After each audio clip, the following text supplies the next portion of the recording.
Everyone, কেমন আছো তোমরা সবাই? আশা করি তোমরা সবাই ভীষণ ভালো আছো। আমরাও খুব ভালো আছি।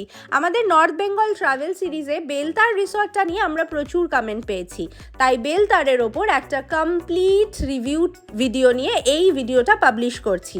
আশা করি ভিডিওটা তোমাদের ভালো লাগবে। ইনফরমেটিভ লাগলে লাইক, শেয়ার, কমেন্ট আর সাবস্ক্রাইব করতে কিন্তু একদম ভুলো না।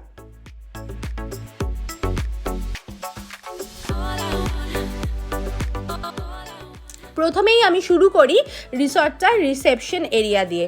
এইটা হচ্ছে একটা ছোট্ট সুন্দর ছিমছাম রিসেপশন কাম রেস্টুরেন্ট এরিয়া। এটা একদম তোমরা রিসর্টে এন্ট্রি নিয়েই সবার প্রথমে এই প্রেমাইসেসটাই তোমরা পেয়ে যাবে। একটা কটেজের শেপে বানানো পুরো রিসর্টটাই কিন্তু একটা সুইস কটেজের থিম পাবে। আমি পুরো রিসর্টটা এই ব্লগটাতে অনেক ডিটেলসে দেখাবো। আর এটা ডেফিনেটলি পেট ফ্রেন্ডলি। ম্যাডি মাইলো আমাদের সঙ্গে ট্রাভেল করেছিল। যারা যারা ব্লগ দেখোনি, ডেসক্রিপশন বক্সে লিঙ্ক দিয়ে দেবো। বেলতারের ব্লগগুলো তোমরা চেক করতে কিন্তু একদম ভুলো না। পাহাড়ের গায়ে চা বাগান দিয়ে ঘেরা আর প্রচণ্ড সবুজ, মানে তুমি যেদিকে তাকাবে সেদিকেই তুমি গ্রিনারি পাবে। এটা কিন্তু অনেকটা তোমাদেরকে একটা হোমস্টে ফিল দেবে। একদম যদি তোমরা মনে করো যে একদম আধুনিক একদম মডার্ন একটা হোটেল, সেটা কিন্তু এটা নয়। স্টাফসরাও ভীষণ ঘরোয়া। তবে হ্যাঁ, খাবার দাবার নিয়ে আমি যদি বলি, ফুড কোয়ালিটি অ্যান্ড এভরিথিং কিন্তু খুব ভালো। আর ইন রুম সার্ভিসও তোমরা পেয়ে যাবে। ছোট্ট একটা চিলড্রেন্স পার্ক রয়েছে এই বাদিকটায়। আর তোমরা যদি চাও এখানে বনফায়ারের অপশনও পেয়ে যাবে। আমরা দুটো কটেজ নিয়েছিলাম, এই রকম উডেন কটেজ। সামনের ওই যে গ্রিন ছাদওয়ালা জায়গাটা দেখতে পাচ্ছ, এটাই কিছুক্ষণ আগে তোমাদেরকে বললাম, এটাই হচ্ছে ওদের রিসেপশন কাম রেস্টুরেন্ট এরিয়া, একদম এন্ট্রান্স গেটটার সামনে। আর যা এখানে তোমাদেরকে হাই বলছে। আমরা টোটাল 5 জন গেছিলাম, আর সাথে ছিল ম্যাডি আর মাইলো। এই রিসর্টটাতে প্রচুর ওপেন এরিয়া, মানে তোমরা একদম যেদিকে তাকাবে ওদিকে সবুজ, আর তার সাথে প্রচুর ওপেন এরিয়া।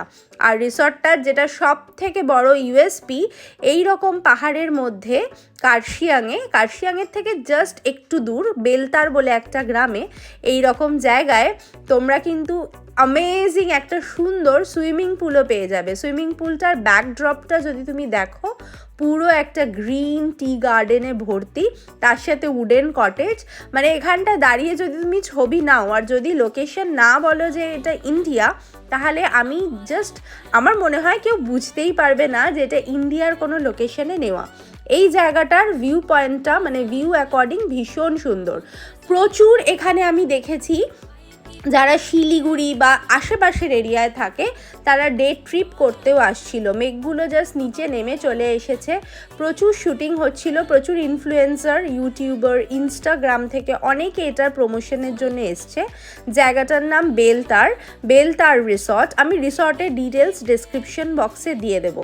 হ্যাঁ, জানি তোমরা সবাই যেটার জন্য ওয়েট করে আছো, সেটা হচ্ছে এই রিসর্টটার রুম ট্যুর। হ্যাঁ চলো তাহলে আর একটু দেরি না করে এবার তোমাদের সঙ্গে রুম ট্যুরটা শেয়ার করি।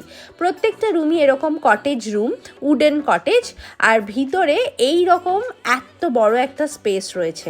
এখানে একটা উইন্ডো, এদিকে আরেকটা বারান্দা, ব্যালকনি রয়েছে। এইখানটায় চেঞ্জিং রুম, ওয়ার্ড্রব, প্লাস এইখানটাতেই ওদের কিন্তু ওয়াশরুম এরিয়াটাও রয়েছে। ওয়াশরুমটা ডিসেন্ট স্ট্যান্ডার্ড সাইজের, গিজার, হট ওয়াটার সব কিছুই ছিল। তবে আমি বলবো এটাতে আরও একটু ইম্প্রোভাইজেশনের দরকার রয়েছে, আরও একটু নিট অ্যান্ড ক্লিন হলে ভালো হতো। এইবার আসি রুমটার কথায়। রুমটা কিন্তু বেশ বড় আর স্পেশিয়াস। একটা ভালো কুইন সাইজের বেড, সাথে আরও একটা এক্সট্রা বেড ছিল। এক্সট্রা বেডটা আমাদের লাগেনি, তবে রুমপাড়া এটা ইউজ করেছিল। আর হ্যাঁ, এইটা যেটা বলছিলাম, একদম বাইরে এখানে ওদের একটা ডাস্টবিন, প্লাস তোমার জামা কাপড় যদি শুকানোর দরকার হয়, তার জন্য এখানে দড়িও টাঙিয়ে ব্যবস্থা করা রয়েছে। আর প্রত্যেকটা কটেজই সাফিসিয়েন্ট ডিস্টেন্সে রয়েছে, কাজেই আলো, হাওয়া, বাতাসের কোনো কম তোমাদের এখানে লাগবে না। পুরো একদম, আমি একটু বাদেই তোমাদের সাথে পরের দিনের একটা ক্লিপ শেয়ার করব, তাহলে তোমরা কতটা সানলাইট ভোরবেলায় এখানে আসে সেটা বুঝতে পারবে। ম্যাডি মাইলো বা তোমরা যদি সঙ্গে কোনো পেটকে নিয়ে আসো, তাদেরও কিন্তু এটা ভীষণ ভালো লাগবে। এক তো প্রচণ্ড খোলামেলা, অনেক ওপেন স্পেস।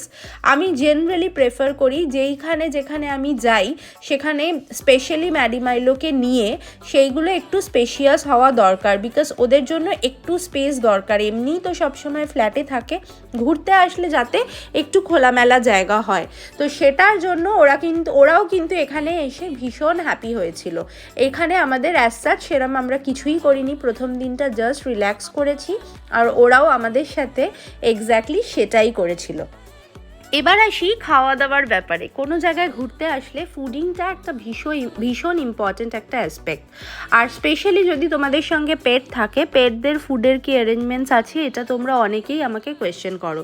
তো এই যে কোনো রিসর্টেই আমরা যাই, আমরা যাওয়ার আগে যখনই বলে দিই যে আমাদের সঙ্গে পেটস ট্রাভেল করবে, তার সঙ্গে এটাও চেক করে নিই যে ওরা বয়েলড চিকেন, রাইস আর কিছু বয়েলড ভেজিটেবলস দিতে পারবে কিনা। আর ট্রাস্ট মি, এখনও অবধি আমরা যতগুলো জায়গায় ট্রাভেল করেছি, যতগুলো জায়গায় ম্যাডি মাইলোকে বা ম্যাডিও যখন আগে একা আমাদের সঙ্গে যেত মাইলো আসার আগে, প্রত্যেকটা জায়গায়ই কিন্তু আমাদেরকে এই অ্যারেঞ্জমেন্টসটা করে দিয়েছে। যত রিমোট জায়গাতেও গেছি কোনো জায়গাতে এটা প্রবলেম হয়নি। নর্থ ইস্টে তো এমনি মানুষরা ভীষণ পেট ফ্রেন্ডলি, এটা অ্যাজ পার মাই এক্সপিরিয়েন্স।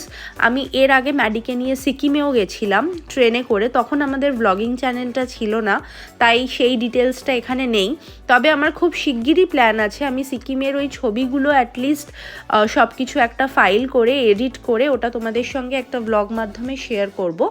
ওইটা একদম রিমোট ছিল, কিন্তু সেরকম জায়গায়ও কিন্তু আমাদের ফুডের জন্য, ম্যাডি মাইলোর ফুডের জন্য কোনো রকম অসুবিধা হয়নি। আমরা সেটা আগে থেকেই বলে নিয়ে গেছিলাম আর ওনারা সেটা প্রোভাইডও করেছে। এইখানটায় যেহেতু এতটা ওপেন স্পেস না, মানে এই বারান্দায় বসে হালকা হালকা হাওয়া, কার্শিয়াং যেহেতু একদম উপরে নয়, বেশ কিছুটা প্লেন ল্যান্ড থেকে একটু এগিয়ে এসেই কার্শিয়াং পড়ে, দার্জিলিং আরও ওপরে, কাজেই খুব ভীষণ ঠান্ডা এখানে ছিল না। আর ওয়েদারটা আমরা যখন এসেছিলাম, বৃষ্টি তার কিছুদিন আগে অবধি হয়েছে, আর প্রেডিকশানে আবার কিছুদিন বাদ থেকে বৃষ্টি দেখাচ্ছিল, কিন্তু আমরা যে সময় এসেছি একটা ক্লাউডি ভীষণ সুন্দর একটা ব্রাইট ডে ছিল। হালকা হালকা মাঝে মাঝে বৃষ্টি পড়ছিল, কখনো আবার বৃষ্টি সরে গিয়ে রোদও দেখা যাচ্ছিল। মেঘগুলো তো মোটামুটি নিচে নেমে চলে এসেছে মনে হচ্ছে। আমি এই মানে রিসর্টটাকে যদি 5 আউট অফ 3.5 বা 4ও দিই, আমি কিন্তু এই লোকেশনটাকে 5 আউট অফ 5 দেবো। এটা যদি কোনো ইন্টারন্যাশনাল লোকেশন হতো, এর মেনটেনেন্স আমি জানি না এইরকম একটা লোকেশনে যে ওটা কি মেনটেনেন্সের লেভেলটা হতো। আর এই রিসর্টটার প্রাইস ডেফিনেটলি 8-9,000-এর নিচে তাহলে হতোই না। পুলটা যেমন আমার মনে হয়েছে আরও বেশি ওয়েল মেনটেন্ড হওয়া দরকার এরকম একটা সিনিক লোকেশনে। আদারওয়াইজ এখানে আরও বেশি ট্যুরিস্ট, যদিও এটা ফুল ছিল, আমরা যে সময় ট্রাভেল করেছি এন্ড অফ সেপ্টেম্বর কিন্তু খুব একটা পিক সিজন নয়, তাও এই রিসর্টটা একদম ফুল ছিল। কিন্তু আমার মনে হয়েছে পুলটা আরও বেশি ক্লিন হওয়া দরকার। ওয়াটারের কালারটা একদম গ্রিনিশ হয়ে গেছিলো, তাই জন্য আমরা পুলে ইনফ্যাক্ট নামিও নি। বাট এই লোকেশন এত ওপেন স্পেস, এটা আরও প্রপারলি ইউটিলাইজ করা হয়তো যেতে পারে। বাট আমরা ভীষণ এনজয় করেছি। আমরা মানে রাদার মনে হচ্ছিল আরও বোধহয় একটা রাত এখানে থাকলে ভালো হতো। Ample amount of parking space আছে। যারা ডে ট্রিপও করতে আসছিল, হয়তো রেস্টুরেন্টে একটা লাঞ্চ খেয়ে চলে যাবে, তারাও এখানে গাড়ি পার্কিং করে সুন্দর ঘুরে বেড়াচ্ছিল। তো আমার ওভারঅল এই রিসর্টটা, আমার কিন্তু দার্জিলিংয়ের যে রিসর্টটা তোমাদের সাথে শেয়ার করেছি তার থেকে তো এটা নো ডাউট অনেক অনেক বেশি ভালো। এটা আমি নেক্সট ডে মর্নিংয়ের একটা ক্লিপ দেখাচ্ছি, তুমি এখানে পিছনে রোদটা দেখলে বুঝতে পারবে যে কি পরিমাণ সানলাইট রুমের মধ্যে আসছিল। আজকের দিনটা একদম ব্রাইট সানি ছিল, বৃষ্টির কোনো নাম চিহ্ন ছিল না। আর ম্যাডি মাইলোকে আমরা সকালবেলা তাই জন্য ওয়াক করাতে নিয়ে যাচ্ছিলাম, সেটাই এখন তোমাদের সাথে শেয়ার করছি। আচ্ছা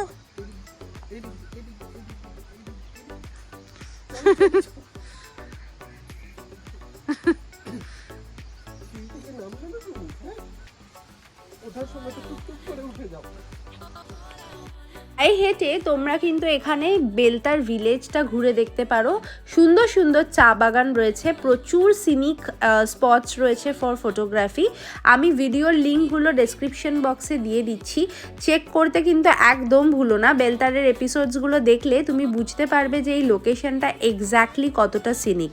এই উডেন কটেজগুলো ছাড়াও কিন্তু এই গ্রামটা যদি তোমরা পায়ে হেঁটে ঘুরতে চাও, আমার মনে হয় তাহলেও তোমরা মানে আমার এই চ্যানেলটা দেখে যদি তোমরা তোমরা এখানে ট্রাভেল করো ডেফিনেটলি কমেন্ট করে জানাবে যে তোমাদেরও এখানে ভালোই লেগেছে। এই বাচ্চাটা আমাদের এই পাশেই একটা কটেজে ছিল, ও আমাদের সাথে আগে যেদিনকে এসেছি সেদিন থেকেই ম্যাডি মাইলোর জন্য বেসিক্যালি আমাদের সঙ্গেই ঘুরে ঘুরে বেড়াচ্ছিল। আমরা এখন বেসিক্যালি মর্নিংয়ে এই সময়টা বেরিয়েছিলাম কিছু এই তোমাদের সঙ্গে ক্লিপিংগুলো নেওয়ার জন্য দিনের বেলায়, আর সেগুলোই সব কিছু তোমাদের সাথে যাতে শেয়ার করতে পারি ব্লগের মাধ্যমে। এইবার আসি ট্যারিফের কথায়। আমাদের এখানে per night 3000 rupees per night পড়েছিল উইথ ব্রেকফাস্টটা কমপ্লিমেন্টারি ছিল।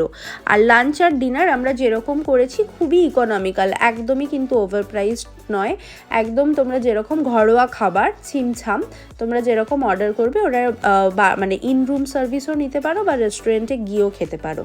আর ট্যারিফের কথায় আসি, আমাদের হোটেলটা পার নাইট 3000 পড়েছিল বললামই, কিন্তু এটা কিন্তু সিজন টু সিজন ভ্যারি করতে পারে। মানে আমরা গেছিলাম এন্ড অফ সেপ্টেম্বর, বাট তোমরা যদি পিক টাইমে ট্রাভেল করো বা ক্রিসমাস নিউ ইয়ার এরকম কোনো সময়, তাহলে তোমরা হোটেলের সাথে একবার চেক করে নিও।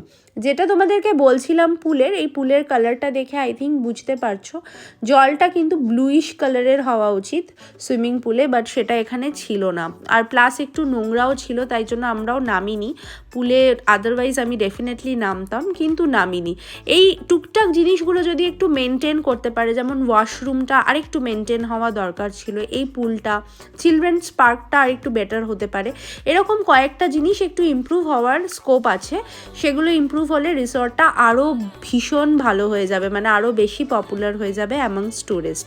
আমি তোমাদের সাথে রাত্রিবেলায়ও আমরা যখন ডিনার করতে যাব তার আগে সন্ধেবেলার পরে এরকম একটা বিকেল ছিল, সেই সময়েরও একটা ক্লিপ তোমাদের সঙ্গে শেয়ার করলাম। এরকম ব্লু স্ট্রিং লাইটস দিয়ে দিয়ে কটেজগুলো সাজানো ছিল, ভীষণ সুন্দর লাগছিল। মানে ওভারঅল রিসর্টটা কিন্তু আমার ভীষণ পছন্দ হয়েছে, আর আমিও ডেফিনেটলি এটা রেকমেন্ড করব।